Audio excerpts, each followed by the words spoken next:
Hello, everybody. Wednesday, and welcome back to Talking Trees Live. I am your host, Katie Dubow, and I am really excited to welcome in our guest today, Travis McDonald from Minneapolis, Minnesota. Hey, Travis. Hey, good afternoon. How you doing, Katie? Good afternoon. I am so great, although I'm sweating out here in this Pennsylvania humidity a little bit. Yeah, it's a little toasty here in Minneapolis right now, too. I know. What's your weather been like? Well, it's been fairly dry for the most part, but we finally have had like a big heat wave coming over the last week, and it should be here for about another week. But we're in the high 90s right now with a heat index over 100, so it's a tough couple days. Wow. Yeah. I mean, when we think of Minneapolis, I think we often think of cold weather, and maybe people in the South think of Pennsylvania as a cold weather place, but we get all 4 seasons. These are beautiful places to live, and you get beautiful falls, snowy winters. I guess you guys, I haven't been to Minneapolis in the winter. I assume you get snowy winters. It's pretty intense. I originally grew up in New Hampshire, and we had great snowfall, but not as extreme cold conditions. But Minneapolis, it definitely gives you a run for your money in the winter. Yeah. So we love to talk to our viewers who are here, welcome them in, and have them tell us what the weather is like. We're all tree lovers here, people who tune in, and so of course, there are some indoor trees, but being outside is one of the best things about having trees outside in nature is one of the great things. So if you guys would let us know, and Travis, we like people to drop a little emoji. So what is going on in the region? Put the best emoji. Lindsay's got a little sweating, a hot face sweating down in North Carolina. So I think I would have the same. I think that, or maybe she's just putting my face there. No, I love the heat. I love the summer, and I love to be able to spend time outside in the trees, thanks to the trees for their gorgeous shade they provide. And if you don't have a tree, maybe you're thinking about planting one, or if you're tuning in today, maybe you just recently planted a new tree. Spring's a great time to plant a tree. Fall's a great time to plant a tree. I don't know, Travis, would you suggest summer? If you can stray away from planting in the summer, I'd recommend it just because they do require a lot of maintenance during the summer months. Agreed. Mm-hmm. So maybe you've already planted a tree, or you're planning to plant one. So Travis is going to talk to us about how to set us up for success. And, maybe you're not thinking about planting a tree, but after this you will, because we're going to also talk about some occasion trees. I know that it's something that people do. I'll share a picture later of a couple occasion trees that I've planted. Travis has a story. But let's first meet Travis. Let's talk about who you are and why you're here. So you've been in arboriculture for, over 13 years. I know you've been with Davey for 13 years, but you were doing your own thing before. How long have you actually been in arboriculture? So I've been in the green industry for close to 18 years. So I had always a strong passion for trees and just outdoor landscapes and caring for them. So I ended up joining Davey and learning a lot more about trees. And it's been nonstop ever since. Kind of traveled the United States as a consulting arborist for Davey, and got to work at a lot of cool properties. So that's awesome. And I should have asked you this before, but what is the story with that photograph behind you? Is it just something you love, or is it a personal story? No, it's just a piece of art I found, and I love it. And just kind of drop back. I mean, it's a good drop back of a large wall behind in my office, and we love trees, so it's perfect. Yeah, it really is that peaceful Zen moment. It just, we've all been in that moment in the woods before. So I love it. All right, so let's talk about trees. So first, let's start, because here today we're talking about newly planted trees and the care for them. And so let's differentiate a little bit between a newly planted tree and a mature tree. Why is the care going to be a little different there? Yeah, so like a newly planted tree, for instance, you're cutting the root system of that plant when it's grown out in a nursery to be, delivered into a new property. So therefore, it doesn't have the fibrous roots to be able to absorb moisture and actually dig through the soil. So it really requires a lot of care of watering, nutrients, making sure it's planted appropriately. And we kind of get into that more, but watering is the key asset for the success of that plant, along with proper planting depth. Got it. So, which is going back to when you said you don't want to plant in the summer, because you don't want to have to be constantly watering. And maybe the spring, the summer will do it. I mean, the rain will do it for you. So is that mostly the number one reason is because their roots have not established yet in the ground, and so you're going to just need to care for them more? Are they more susceptible to pests and diseases, or about the same as a mature tree? You know, they are about the same. Anytime a plant is stressed, of course, it's going to be more acceptable to insect or disease issues. And then when newly planted trees, you know, if you're not watering them appropriately and keeping them healthy, they're going to be stressed. So you need to make sure the biggest key is, you know, I'm a big believer in, you know, watering bags, because it gives you the right amount of water, a slow drip situation, to where a lot of times people just take like a sprinkler and think that that's good enough to water it for 5 minutes, but it doesn't saturate the root ball well enough. And you really need those fibrous roots to absorb that moisture. Got it. So I feel like we talked last week with your colleague Dana Karcher in Texas about urban tree care, and we were talking about those tree bags, and I feel like arborists have different opinions on them. So for newly planted trees, you are good with a tree bag because it helps that consistent watering? Absolutely. I mean, it depends how much time you have. Like, you know, a lot of times when we plant trees for homeowners, they say, you know, we're going to go out and water those every day, just like you guys told us, for the first, you know, 2 weeks, and then, you know, every 3 days after that, well, they might have a softball game that night, so that tree doesn't get watered, or they got home late and I'll do it tomorrow morning. And before you know it, that tree might go 3, 4, 5 days without getting watered. And that really stresses out the plant to where you might have some leaf scorching take place. The canopy starts, you know, defoliating. And by that point, you're really in a stress situation with a newly planted tree. Got it. Well, let's jump into watering. I mean, you just mentioned a week and 3 days and some talking here. So let's say we've planted a new tree. Now we do have, Tracy just said she's in sunny Florida and she's new to the South and she's curious about planting in this region. So I know you're in Minneapolis, so it's a different climate, but you know, she's going to be watering her newly planted tree just as much as you in Minneapolis? Yeah, I mean, I don't know too much about the South regions, but it's all based upon moisture in the soil. Right. So if you're getting adequate rain and you've had a good rainfall and other plants are thriving, then you're probably okay. But usually a good rule of thumb is, you know, any type of, you know, annual plants that you have in pots and stuff, how frequently you have to water them to keep them alive. You should use the rule of thumb for your newly planted trees as well, because they just don't have the root system to support themselves yet. Got it. And so I have heard the adage, every day for a week, every week for a month, and every month for a year. That doesn't seem like enough if you're saying that. I know what I just said might not make all the most sense. So how often? I know you just, so taking rainfall into account. Is that enough? So this is always the struggling, you know, because people want an exact science. Tell me how much I need to water. As humans.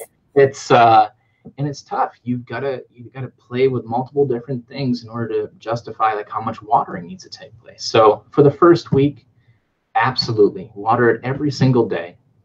And then, you know, like, you know, usually what I tell people, if you don't have a watering bag, turn on a hose and have a trickle come out about the size of a pencil and water that right up near the trunk of the tree for about 45 minutes, just on a slow trickle.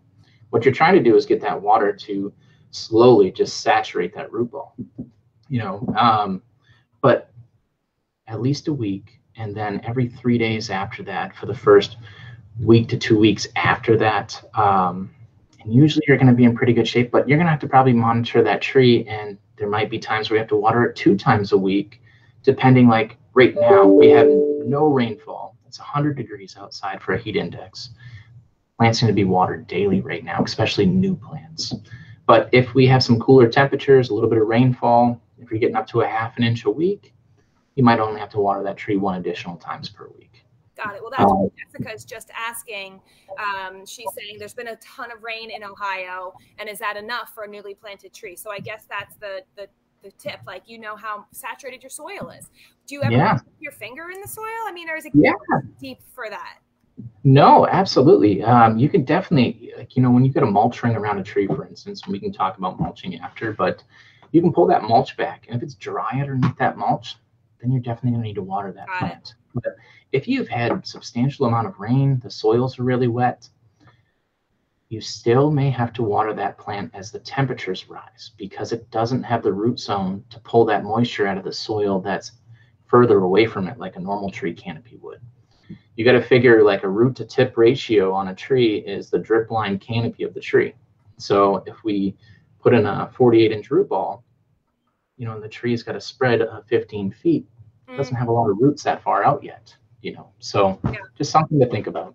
We're getting so many great questions. Peggy Ann and Stacy both have great ones. First, is it better to water deeply less often than to just do a little water, but every day? Yes, you always want to do a deep root watering, you know, because if you do light waterings, it's just not enough. It just gives that tree just a little bit.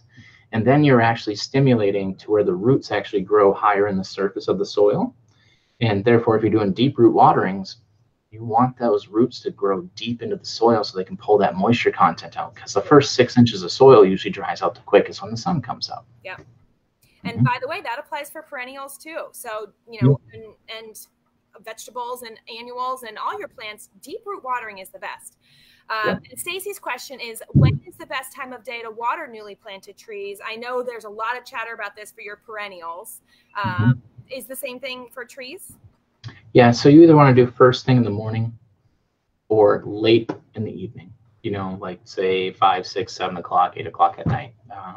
That way that tree can pull up that moisture, you know, and get prepared for the following day for when it's going to be hot out again, when they start inspiring to cool down their leaves. Yep, that's the same for perennials. That middle of the day, the water, most of that water is evaporating. So it's good to know that's for trees too. All right, well, you guys love water question. We got a question from Susie that's not related to this topic, but we'll take it anyway. She said that they've got a big oak and it's the bark is peeling off and it's oozing liquid. Do you have any thoughts on what could be happening? I know it's hard to tell. Let's see here. So what type of oak tree is it? Yeah, Susie, tell us where you're located. Oh, she said Kennett Square, Pennsylvania. And what kind of oak is it? So if you're still there, let us know what kind of oak it is. And that's okay. Usually if it's oozing some type of liquid, it could be some sort of like a viral infection, like as far as like slime flux, for instance. You know, sometimes there could just be a cavity within inside that tree trunk of that tree, and it's finding a place to actually let water out. So there could be a few different variables, but I wouldn't be extremely concerned with the overall health of the plant. You know, sometimes when older mature trees, they do have decay pockets where during rainfall, it holds that water retention and slowly just kind of oozes out, and that's where bacteria and stuff ends up developing. So cool. But call your local arborist, Susie, and I bet they'll be able to figure it out. Yeah, we would definitely be able to figure it out if we take a look at it. And Ryan has another question. I'm not sure where, Ryan, you live. And maybe you're saying back in December you planted longleaf pine, which I'm not familiar with that species, but he said it was wet then. They're hanging on currently, but some are brown. So if you planted them back in December, a lot of the times, like during the winter months, you'll find where trees will get winter desiccation. Their needles do dry out come wintertime, especially if they are getting, you know, a southern exposure to where they're getting a lot of sun during the day, because regardless of in the wintertime, trees will actually still transpire. You know, they're actually trying to, you know, keep those needles wet. So therefore, if it's in the middle of the winter, it can't pull moisture out of the ground, I would suggest doing an anti-desiccant on that particular plant during the winter months, and making sure that you do a really good deep watering right up before the ground actually freezes. And then first thing in the spring, making sure that you give them ample watering. And you could also do on top of that as another anti-desiccant if the ground is still frozen, but we're getting warm temperatures, because those trees will start transpiring and you actually can't get moisture up to the needles. I don't know about Tallahassee, but I don't think Ryan. I don't know where it was. Tallahassee. I don't think Ryan the soil, but that's so great. And then at this point, so let's talk about this, because this is what we're here to talk about, people, is care for those newly planted trees. So you've told me many times that the most important thing is proper planting. So there may have been an issue with Ryan. Maybe now it's been 6 months, 7 months. So the improper planting might be showing its effects in the needles. So talk to us a little bit about that. Yeah, so proper planting, a lot of the times, you know, we get called out as arborists to go take a look at plants that are usually always in stress conditions. And if we weren't the ones that planted it, sometimes we see, you know, people have planted those trees, they're too deep in the soil, so compared to the rest of the elevation. But on top of that, they might still have like their baskets on them. They might have burlap. They might still have twine wrapped around the base of those plants. Now, that's not usually going to kill the tree in the first year, but 3 to 4 years down the road, they're going to see that plant where it actually doesn't acclimate to the soil conditions and actually start growing new leaves or, new shoot tip growth. But what you're going to want to do is make sure that when you get them from the nursery and they're being planted, is you want to find that root flare on the trunk of the tree and actually pull that soil back. Yep, as that picture's right there. So a lot of the times you'll see soil 5 to 6 inches higher than the root flare. And so what happens is the tree is actually too deep. Now, that's not the nursery's fault because they're digging these trees and using spades. And a lot of times that soil just kind of folds back up around the trunk of the tree. But it's our job as the planters to make sure we pull that back away, identify the root flare, and make sure we plant that tree at a proper depth. I told you, I still have dirt. Right before we logged on, I was looking at this picture thinking, I don't remember seeing a root flare at the bottom of my tree. The one that I just planted, which I'll show you guys in a minute. And so this is a great tip. So back to the first root flare, right? You don't want to plant your tree too high either. That could be another problem. So proper planting depth. And Ryan, you want to make sure with your longleaf pine that go see and pull the mulch back and make sure that you can see some of those root flares at the base of the tree. And I didn't even know what a root flare was. And that's why I was really glad to find these pictures to really show you. Because Travis, isn't it true that the roots live in like the top 18 inches of the soil? Yeah, majority of all plants. Yep. But what ends up happening actually, like the reason why proper planting is such an issue is because when trees actually start developing in their new plant setting, what ends up happening is those trees get confused on where the soil levels are. So what they do is they actually start growing in what's called stem girdling roots, and they wrap around the trunk of the plant and then strangle it. And then that's when you start seeing the canopy start declining. You start seeing early fall color in the upper top half of the canopy, and people are wondering, why is my tree looking stressed? It's because that root is actually pinching off the cambium layer of that plant. Yep. So great question, Ryan, and I'm glad it helped us segue into proper planting. Tracy's asking about sandy soil conditions for planting. Would you still do the same thing? Make sure the flare is slightly exposed? Yeah, as far as planting depth, always needs to be a #1 priority. But second, can you amend those soils in any way by digging that plant hole 1.5 times the size of that root ball and actually mixing some compost in there, some other, peat moss and some, other variables of just regular, black dirt and so forth. I'm just trying to retain some of that moisture so that tree can get acclimated enough to grow those fibrous roots and then start taking off from there, even in sandy soil conditions. Although sandy soil conditions are probably going to require a little bit more watering aspects. Good point. Great point. All right. Well, you mentioned mulch, and we promised we would talk about it. So we know that it is the most important thing. So you should always be mulching any tree, new, old, right? They should all have mulch. Tell us a little bit about why. So mulching will help retain moisture. On top of that, when it starts breaking down, it provides organic nutrients to that plant. A lot of the times people love to put turf directly right up to the trunk of the tree because it looks nice in the landscape. But please don't do that. Because when the string trimmers come around, they start beating up the base of the tree, causing defects, and over time they could potentially hurt one side of the cambium, so the tree's only got one side of the, a vascular tissue growing up on that side.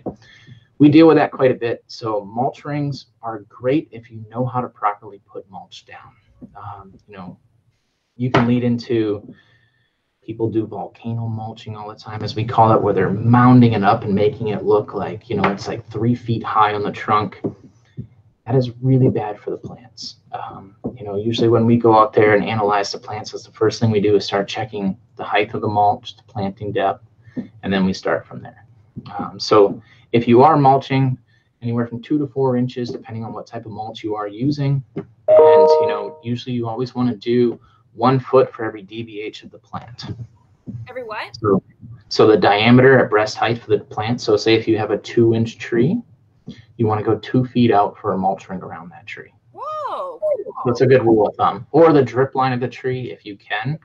But newly planted trees, you can start off by just using a 1 foot rule for every DBH of the plant. Great. I never heard of it. And you are blowing up. Don't people know that you are on Facebook Live? Stop emailing Travis. I'm sorry. Yeah, I should see if I can change that for you. So let's talk before we jump into some more. And yes, no mulch. Peggy Ann saying no mulch volcanoes. I am embarrassed. So I planted this silver maple almost 10 years ago. My mom gave it to us as a present when my daughter was born. And now I have not lived in this house for 4 years. So I am not responsible for that mulch ring being very small. That they need to expand that. You can see this is a perfect drip line example where the shadow is around that tree. I mean, look how big that shadow is, or even just the drip line, which Travis, just explain to us quickly what the drip line is. Yeah, the drip line is from the farthest point to each limb as far as directly underneath the canopy of the tree. A lot of times people never want to mulch the full drip line because you're going to lose some of that turf in that yard as far as for a play area, right? But there are other avenues that you can do to have substitute some of those issues without mulching, is doing like deep root fertilizations, for instance, where you're still injecting nutrients beneath the soil to feed those fibrous roots, give it proper nutrients, and that's going to keep the plant healthy and strong throughout the growing season. Great tip. And you guys have a great like annual deep root fertilization that Davey does. I love it. Yep. Yeah, so we do, it's been patented and developed by Davey Tree, specifically designed just for trees and shrubs. With that, it's a non-soluble product. Therefore, it doesn't break down through liquid, it breaks down through osmosis of the plant in the soil. So therefore, you don't have to worry about fertilizers leaching into the water table or anything of that nature. It breaks down and will last up to a year, depending on, sometimes even 2, depending on how much product is actually put into that root zone of that plant. It's hydraulically injected beneath the soil. So it's non-harmful, non-toxic to anything. You wouldn't have to worry about any issues with walking directly over it after the fact. Great. So do young trees need to be fertilized? I mean, I know that they come often in a root ball that looks like there's some of that slow release fertilizer in it, or, who knows what's in those trees. Do we need to supplement that fertilizer for young trees? Yeah. So every trees that I plant, I put them on a full plant healthcare program to where we're doing deep root fertilizations. One of the things with the deep root fertilizations is when you dig a hole, you can glaze actually the sides of that hole to where it kind of makes it compacted to where it's hard for those fibrous roots to grow out into the new soil conditions. So therefore, what we do is we take probes and hydraulically inject the fertilizer all around the entire plant. And what happens is it breaks up that soil condition and creates little air pockets so those roots can actually grow and chase that fertilizer and continue to try to get the root to tip ratio that we're looking for. Interesting.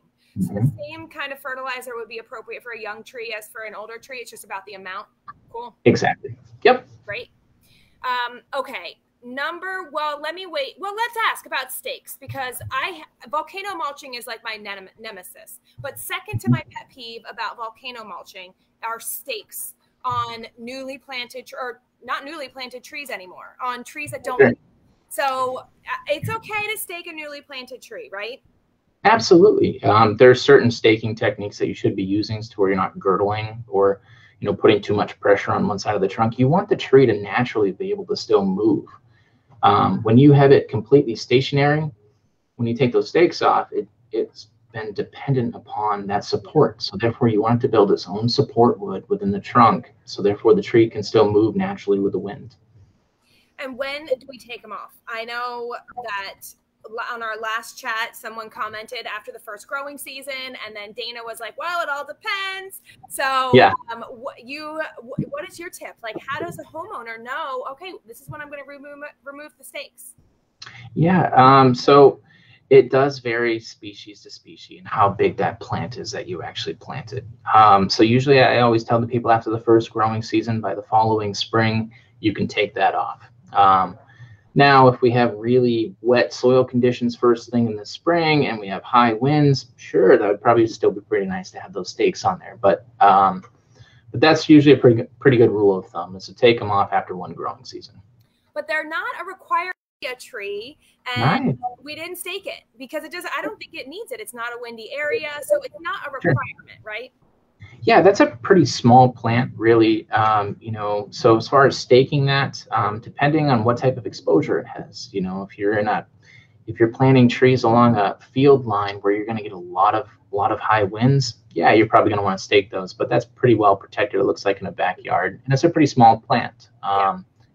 When you start planting some bigger stuff, 1.5 to 2 inch size DBH B&Bs, we do like to stake those depending on location. So it varies plant by plant. And if you're ever wondering, there's really not an exact science. It's all about site location, what type of plant you're planting, what are your soil conditions, how much rainfall. So trees are tricky. They really are. Well, they're living things, so that's right. It makes sense. And I know that you have a tradition in your family about planting trees. Would you share it with us?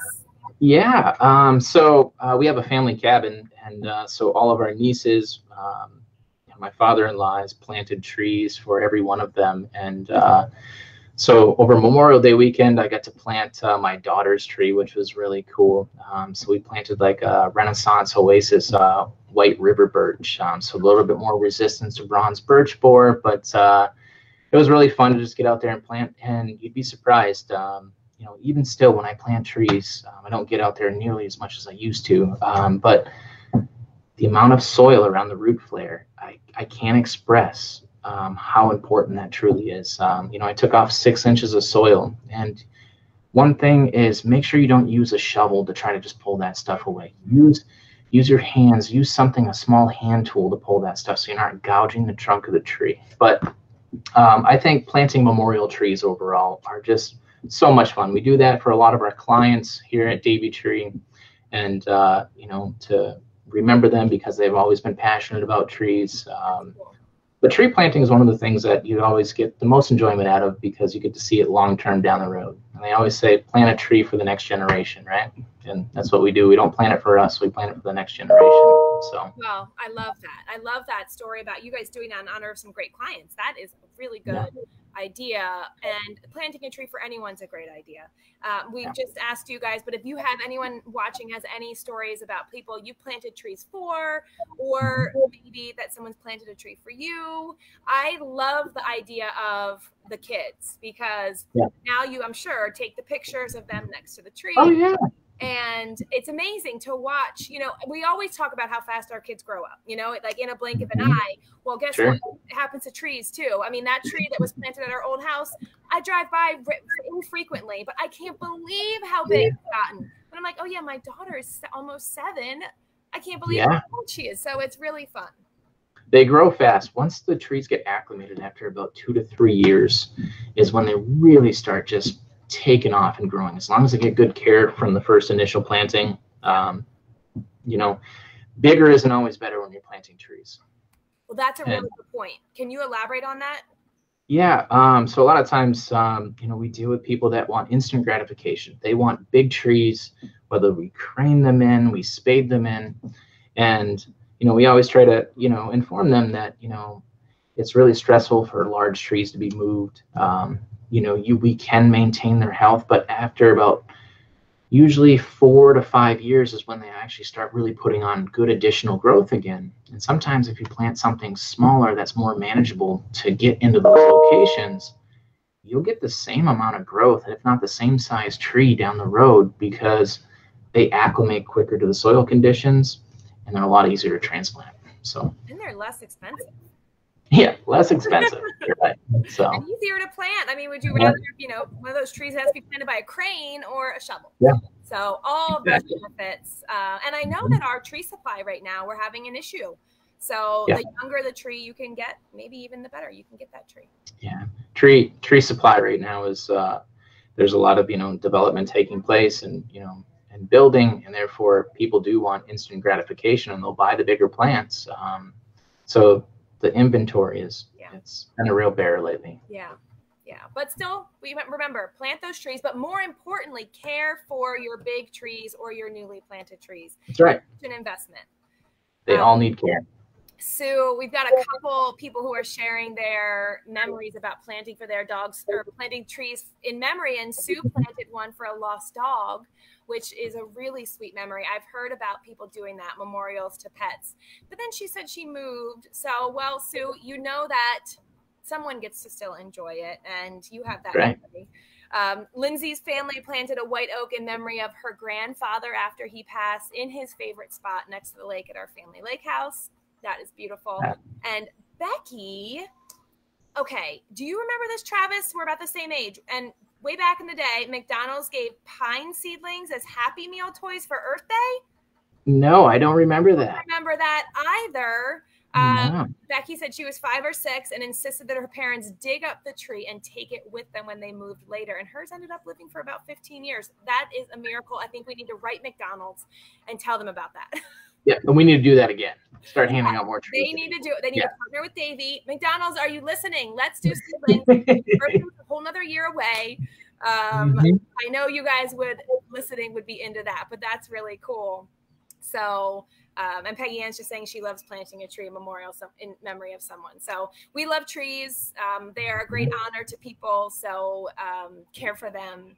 And Travis, I think watering was clearly the best topic. People really are into knowing how to water their trees, but it sounds like that could be one of the most important things for their care.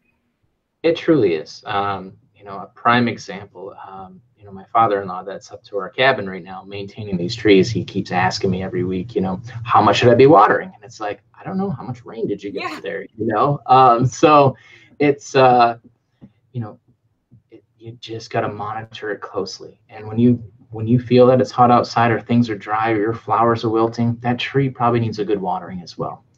And don't forget, even older trees, they could use watering once in a while too when things are really, really dry. It's just not newly planted trees. Everything needs a little care once in a while. That is true. And I think that is a great place to end. We all could use a little care. And we thank you guys all so much for tuning in. We care about you. And Travis, that was great. We got a lot of engagement today. We really appreciate everyone's questions about their trees. And we really appreciate your expertise. Yeah, thanks for having me out today. And I wish you guys all well. So take care. Thank you so much. Thanks. See you later. One more picture of my Japanese Stewartia tree as we wrap up. We learned so much from Travis. That was great. And I'll be back next Wednesday, June 16th. We are here at 3 p.m. Eastern with Tim Jackson. He's out of the Texas area. And if you remember, Texas had some pretty intense storms this winter. So Tim's going to talk to us about this post-storm care, 3-4 months later, how you can care for your trees and just check them and make sure that they have weathered the storm appropriately. And if you want more information, Davey has a podcast called Talking Trees and a blog. And of course, if you want to have an arborist out to your property, please visit our Find Your Local Office page. And of course, like Davey on all the platforms and keep on hugging those trees. Thanks, everybody. See you next Wednesday.